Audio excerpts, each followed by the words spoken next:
фотороботысынан көбісі именно осы есептен қадалған болады. Бізге берілгені синус, оның қандай бұрышы? 2 арксинус 4-3 бұрышы. Осы өрнектің мәнін табыңыз дейді. Синус 2 арксинус 4-3.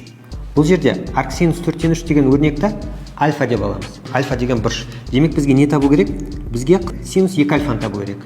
Арксинус 4-3 бізге альфаны беретін болса, бұл кері тригонометриялық анықтамасы бойынша синус альфа тең 4-3 дегенді білдіреді. Синус 2 альфа тең 2 синус альфа көбейтілген косинус альфаға тең. Бізге тек қана косинус альфа белгісіз. Кез келген тригонометриялық функцияның мәндерін таба аламыз. Қарама-қарсы катеттің гипотенуза қатынасы синусты беретін болғандықтан, қарама-қарсы катетті 3, гипотенуза 4 дейміз.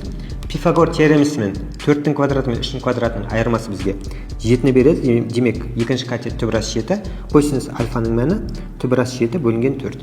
Нәтиже бұл бізге береді 2, есептің шартында берілген 4-3, түбірас 7 бөлінген 4. Нәтиже бұл бізге береді 6 түбірас 7 бөлінген 16.